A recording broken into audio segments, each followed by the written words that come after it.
Acts 22. Brothers and fathers, listen now to my defense. When they heard him speak to them in Aramaic, they became very quiet. Then Paul said, I am a Jew, born in Tarsus of Cilicia, but brought up in this city. I studied under Gamaliel and was thoroughly trained in the law of our ancestors.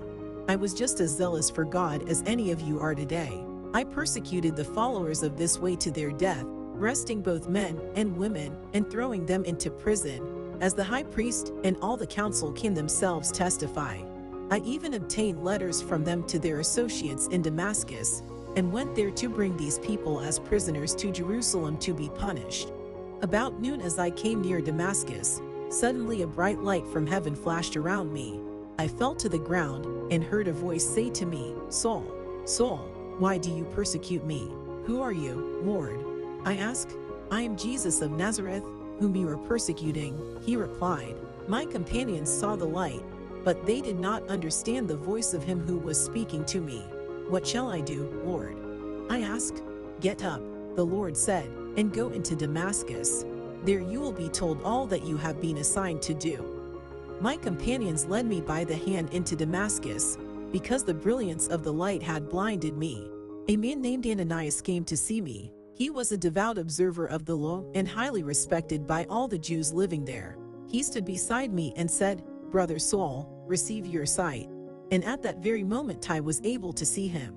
Then he said, The God of our ancestors has chosen you to know his will, and to see the righteous one, and to hear words from his mouth.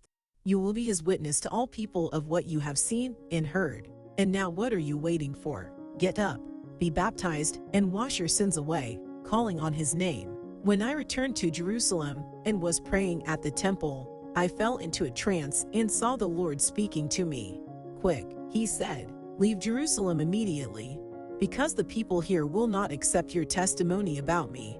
Lord, I replied, these people know that I went from one synagogue to another to imprison and beat those who believe in you. And when the blood of your martyr Stephen was shed, I stood there giving my approval and guarding the clothes of those who were killing him.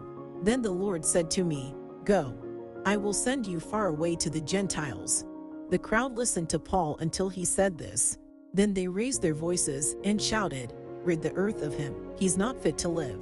As they were shouting and throwing off their cloaks and flinging dust into the air, the commander ordered that Paul be taken into the barracks.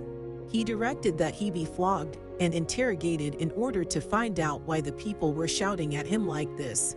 As they stretched him out to flog him, Paul said to the centurion standing there, Is it legal for you to flog a Roman citizen who hasn't even been found guilty? When the centurion heard this, he went to the commander and reported it. What are you going to do? He asked. This man is a Roman citizen. The commander went to Paul and asked, Tell me, are you a Roman citizen?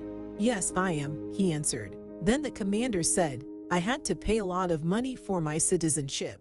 But I was born a citizen, Paul replied.